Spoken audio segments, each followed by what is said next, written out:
Le mois dernier, avec Joachim Kuls et 6 autres collègues du Parlement européen, j'ai écrit une lettre à l'EMA, l'agence européenne chargée d'autoriser les médicaments sur le marché européen. Et dans cette lettre, nous demandons des éclaircissements sur les nombreux problèmes qui entourent l'arrivée des vaccins. Ces problèmes sont si graves que nous avons demandé à l'EMA de retirer l'autorisation de mise sur le marché. Ce mois-ci, nous avons reçu une réponse de l'EMA à notre lettre et cette réponse contient des faits choquants.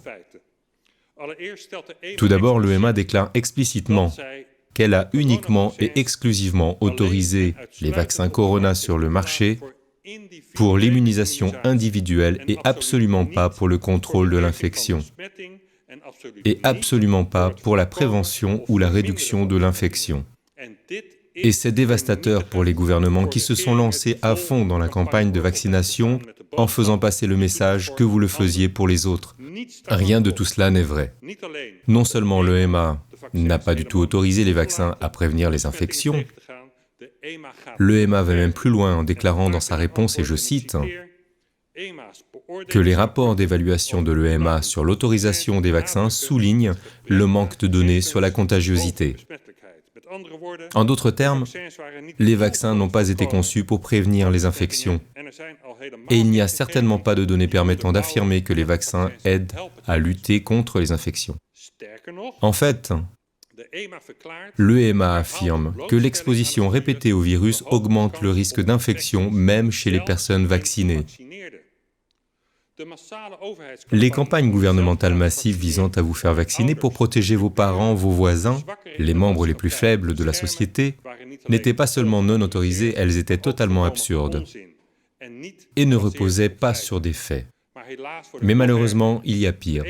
L'EMA dit que les vaccinations sont uniquement destinées à la protection de l'individu vacciné.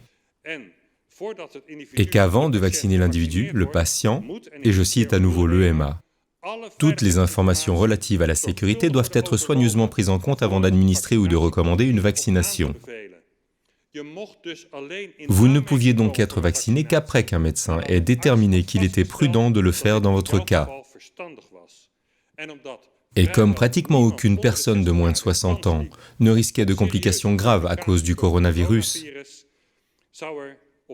à quelques exceptions près, personne, mais personne de moins de 60 ans n'aurait dû être vacciné.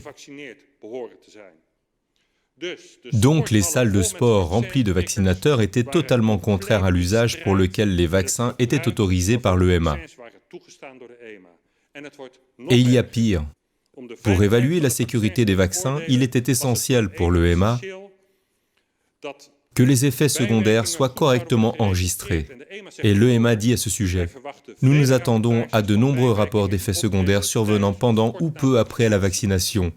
Cela signifie que les plaintes doivent être signalées précisément dans la période initiale de la vaccination. » Le gouvernement a soutenu sa politique selon laquelle ces plaintes ne devaient précisément pas être signalées dans les 14 jours suivant la vaccination, car le vaccin avait besoin de 10 à 14 jours pour devenir efficace.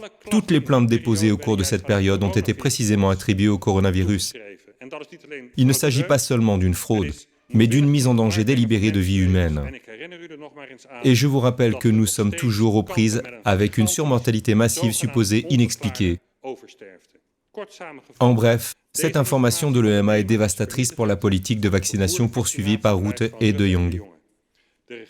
Le gouvernement savait que les vaccins ne protégeraient pas contre la propagation du virus, mais il n'a pas partagé cette information avec le public.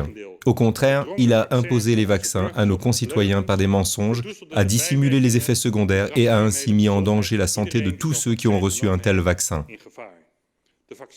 Les campagnes de vaccination doivent être arrêtées le plus rapidement possible, car elles ne sont tout simplement pas sûres et ne répondent pas aux exigences fixées par l'EMA.